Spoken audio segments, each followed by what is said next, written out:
नमस्कार, मैं मेघा स्वागत करती हूं आपका इंडियन न्यूज फ्रीक्वेंसी पर।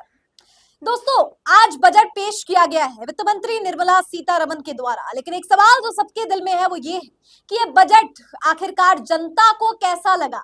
तो जनता को कैसा लगा ये समझाने के लिए कुछ ट्वीट्स पढ़ा देती हूँ, आप खुद समझ लेंगे कि जनता ने इस बजट को कैसे आंका है। देखिए, विशाल वर्धन ने लिखा है, even after knowing the fact that middle class income is declining compared to the top 10% richie, seriously worst finance minister ever।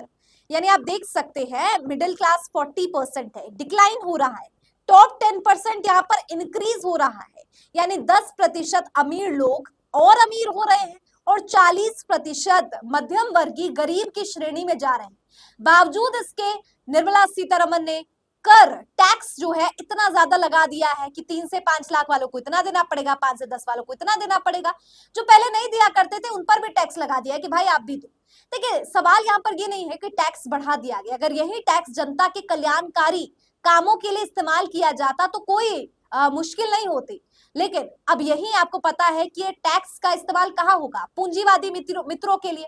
दूसरा, आज बिहार को और आंध्र प्रदेश को जो बहुत बड़ा पैकेज मिला है, विशेष राज्य का दर्जा तो नहीं मिला, और इसको लेकर नीतीश कुमार ने चुप्पी साध ली है, कुछ बोल नहीं रहे, उल्टा तारीफ कर रहे हैं।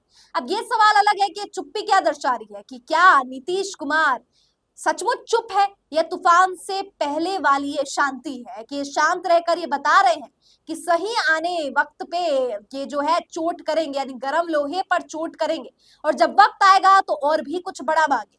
या तो इसका ये पहलू है, या दूसरा पहलू ये है कि ये बिहार वासियों को मूर्ख बना रहे हैं, अपनी निजी महत्वाकांक्षा को ये ऊपर रख रहे हैं राज्य के कार्य से। खैर, ये दो जो भी इसके पहलू है, एक बात तो स्पष्ट है कि आम जनता को चूसने वाला ये बजट है, और खून जिस तरीके से निकालने का काम यहाँ पे बजट, लोगों की आंखों से खून निकल रहा है जिस प्रकार की का बजट आज पेश किया गया है। देखिए क्या लिखा गया है। देखिए, अश्नीर ग्रोवर ने यहाँ पर ट्वीट किया है। अब आप कहेंगे कि कभी अभिनेता ट्वीट कर देता है तो कभी बिजनेसमैन ट्वीट कर देते हैं, कि बिजनेसमैन को भी ट्वीट करना जरूरी है, सब तो अंबानी अडानी है नहीं ना कि चुप रहेंगे।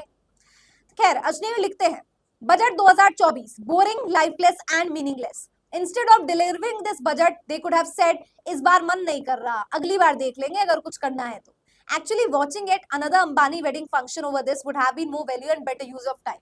इतना तगड़ा रोस्ट कर दिया। एक बिजनेसमैन कह रहे हैं, ये आपने इनको शार्क टैंक में देखा होगा, ये कह रहे हैं कि अंबानी की शादी का कार्यक्रम देख लेते, इससे अच्छा इतना बुरा और इतना बेकार बजट पेश किया गया है। अब देखिए निर्मला सीतारमण, आप बतौर फाइनेंस मिनिस्टर आम जनता को बेवकूफ बना सकती है। हो सकता है लोग आपसे प्रभावित हो जाए, लोगों को लगा रहे इतनी जॉब मिल रहा है, ये मिल रहा है। अब कहने के लिए तो कोई कुछ भी कह दे, लेकिन आप एक व्यवसायी को मूर्ख नहीं बना सकते। और यहाँ पे जो बताया गया है ना कि आपने जो जनता भी आपका आप तो भेद खोल रही है, ये जानकर अच्छा लगता है कि सोशल मीडिया की ताकत से जो है जनता तक जवाब दे रही है। लेकिन दोस्तों, इसको लेकर जो विपक्ष है उसने भी काफी विरोध जताया, और विपक्ष ने भी पोल पट्टी का खोलने का काम किया है। जहां 1 साल में 5 करोड़ रोजगार देने की बात बीजेपी करती थी, वो अब 5 साल में 4.1 करोड़ ही देगी। मतलब बताइए कितनी हंसी आ रही है। मायावती क्या लिखती है इससे संबंधित, देखिए। संसद में आज पेश केंद्रीय बजट अपने पुराने ढर्रे पर कुछ मुट्ठी भर अमीर व धन्ना सेठों को छोड़कर देश के गरीबों, बेरोजगारों, किसानों, महिलाओं, मेहनतकशों, वंचितों व उपेक्षित बहुजनों के त्रस्त जीवन से मुक्ति हेतु अच्छे दिन की उम्मीद वाला कम, बल्कि उन्हें मायूस करने वाला ज्यादा है। देश में छाई जबरदस्त गरीबी, बेरोजगारी, महंगाई, पिछड़ापन तथा यहाँ के 125 करोड़ से अधिक कमजोर तबकों के उत्थान व उनके लिए जरूरी बुनियादी सुविधाओं के प्रति इस नई सरकार में भी अपेक्षित सुधारवादी नीति व नियत का अभाव। बजट में ऐसे प्रावधानों से क्या लोगों का जीवन खुश व खुशहाल हो पाएगा? देश का विकास व लोगों का उत्थान आंकड़ों के भूल भुलैया वाला ना हो, बल्कि लोगों को त्रस्त जीवन से मुक्ति के लिए रोजगार के अवसर, जेब में खर्च के लिए पैसे, आमदनी जैसे बुनियादी तरक्की सभी को मिलकर महसूस भी हो। रेलवे का विकास भी अति जरूरी। सरकार बीएसपी सरकार की तरह हर हाथ को काम दे। अब आप देख सकते हैं कि सुप्रीमो मायावती बीएसपी बता रही हैं कि किस तरीके से आज देश में महिलाओं के लिए, किसानों के लिए, बेरोजगारों के लिए रोजगार की बात नहीं कही गई है, सशक्ति नहीं प्रदान की गई है, बल्कि सिर्फ हवाईबाजी की गई है।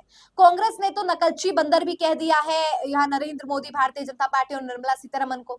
जो कांग्रेस के घोषणा पत्र थी उसको ही यहाँ पे चेपने का काम किया गया है मोदी द्वारा, और यहाँ पर निर्मला सीतारमण और पूरी की जो इनकी बजट पेश की गई है उसमें कोई भी नई बात नहीं है।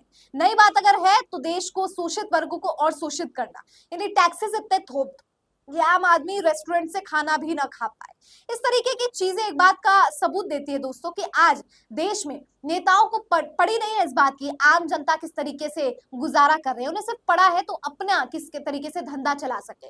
मैं धंधा ही कहूंगी क्योंकि जिस तरीके से राजनीति चल रही है, जितनी निचला स्तर हो चला है, आज सचमुच बिल्कुल बेशर्मी की सारी हदें पार हो गई है। और दोस्तों आज तमिलनाडु की तरफ से एक बहुत बड़ी खबर, जो ब्रेकिंग भी कह सकते हैं, देखिए क्या खबर है। Centre has given nothing to our state in this budget, I am going to boycott scheduled NITI Aayog meeting. MK Stalin ने एक बहुत बड़ा बयान दिया है जो Indian alliance CM should follow से। इंडिया अलायंस के एमके स्टालिन ने कहा है कि नीति आयोग की मीटिंग को वो बॉयकॉट करेंगे क्योंकि इस बजट ने तमिलनाडु के लिए कुछ भी नया नहीं पेश किया। ये बिल्कुल बात सच है। पेश अगर कुछ बड़ा किया है तो वो केवल आंध्र प्रदेश और बिहार के लिए। अब आप खुद सोचिए, अगर बिहार ने समर्थन दिया है, आंध्र प्रदेश ने समर्थन दिया है एनडीए सरकार को, तो तोहफा किसको मिलेगा? आंध्र प्रदेश और बिहार को ही मिलेगा ना। लेकिन कितनी शर्मसार कर देने वाली ये मानसिकता है। राजनीति के लिए भले ही बहुत ज्यादा उपजाऊ है, बहुत ज्यादा सटीक है, लेकिन देश की भलाई के लिए आप किन्हीं दो राज्य को प्राथमिकता दे रहे हैं और केवल इस आधार पर कि उन्होंने आपकी सरकार बनाने में, आपकी बैसाखी बनने में आपकी मदद की, तो क्या ये उचित है? क्या ये अलग जो बाकी राज्य बचे हैं उनके साथ धोखा नहीं? उत्तर प्रदेश के साथ धोखा नहीं, उस राम नगरी के साथ धोखा नहीं? अब क्या राम नगरी ने, फैजाबाद ने, अयोध्या ने आपको जिताया नहीं तो आप अयोध्या के लिए कुछ भी नहीं करेंगे? क्या इस बजट में हिंदुत्व के लिए कुछ भी नहीं किया जाएगा? या आप खुद सोचिए और इस बात का अनुमान लगाइए कि कैसे देश को गुमराह हिंदुत्व के नाम पर किया जा रहा है।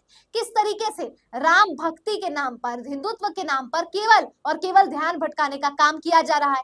मुझे एक कोई भी यहाँ पे बुद्धिजीवी हो, कमेंट में बता दीजिए कि आप क्या लगता है इस बजट में आम आदमी के लिए क्या खास है।